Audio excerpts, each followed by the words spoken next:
here. Oh, manned aircraft. Manned aircraft. Oh, manned aircraft nearby. What's that mean? We gotta come down. What?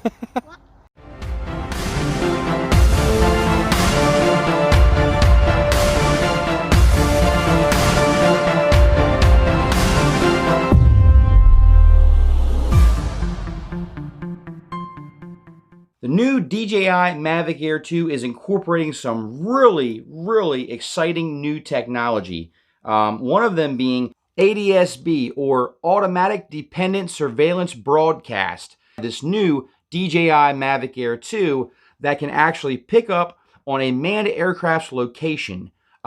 This has me excited in a lot of ways because as a Part 107 drone operator, a commercial drone pilot, knowing where other aircrafts are while we're up there in the skies, sharing the skies, is very important and can even make drone flying even more safe.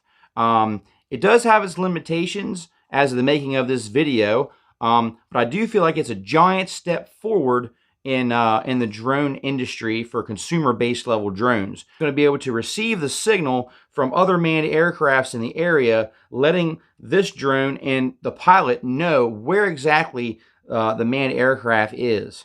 And I actually had this happen to me when I was doing a little bit of flying around my neighborhood. I actually had the ADS-B warning pop up. And one thing to know about ADS-B on the DJI Mavic Air 2 is you can actually turn it on or off.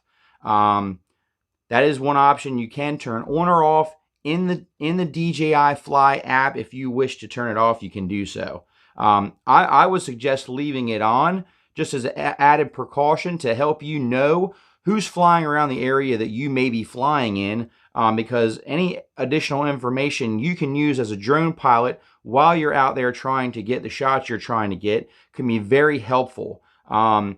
The downfall of the ADS-B on the new Mavic Air 2 is it only gives you the information about the location of the manned aircraft. It does not give you the actual height of the aircraft or the speed or what kind of aircraft it is. So take that into account.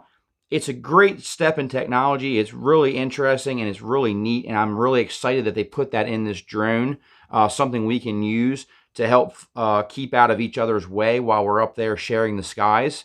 But I wish it had more to it. I wish there was more specifications on the status of the actual manned aircraft.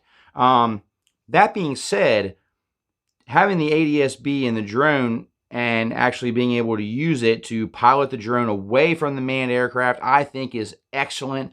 I don't think there's anything wrong with wanting to be even more safe up there sharing the skies.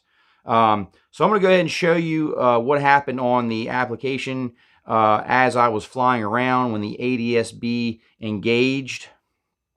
And it gave me a nice little warning that I was able to see right away. I spotted it. I was able to enlarge the map and look at the location of where I was versus where was the manned aircraft. And I was able to take my drone, lower it down in altitude to prevent any kind of a collision with the manned aircraft. The only thing is I didn't know how high the plane was. It could have been well above where I was flying.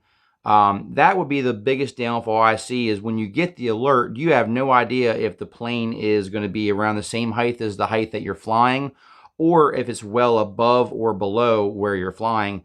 So you get the alert and you kind of pretty much just want to bring it down immediately, when in all reality, you may not have had to bring it down if the plane was, 20,000 feet up or something. Or if the plane was over 400 feet high and you were well below where the plane was flying, you could still continue to keep flying and not have to stop. So that's a little bit of a downfall of the ADS-B. But all in all, I think it's a great feature to have on this consumer-based drone. This is the first DJI branded consumer drone to have the ADS-B technology in it. And a lot of people have mixed feelings about the ADS-B. Some people are a little concerned, worried that it has something to do with remote ID. The ADS-B in this is just a receiver, so it can only receive information from other manned aircraft. It doesn't actually transmit any data at all as the making of this video. it only receives the information. So keep that in mind, and you can also turn it off if you so please, to be able to fly, like you were before without the ADS-B technology. But I would suggest leaving it on, especially if you're flying in an area where you're near an airport. You definitely want to be able to have that advantage and be able to know where the technology is. Another good reason about this ADS-B technology is we may even be able to utilize this as a Part 107 to be able to do safer flights and have a good way to track the actual air traffic without having to have any kind of a handheld radio unit. I'm hoping that the FAA will actually let us use this technology to perform safer flights and know about the different flights that are going on and be more aware of the situational awareness of the area that we are flying and know where the manned aircraft are. I feel like that's a giant step forward for the consumer drone industry. Put down in the comments, what do you guys think about the new DJI Airsense technology, having that ADS-B receiver installed? What do you guys think about that? Are you excited about the technology? Do you think it could possibly save a manned aircraft from getting struck by a UAV? Put it down in the comments, your thoughts and opinions, the good and the bad. I like to hear both sides of it. And once again, thanks so much for watching, guys. Please like, share, and subscribe. More DJI Mavic Air 2 videos to come on the channel, so stay tuned for that. And until next time, guys, thanks for watching. eDrone out.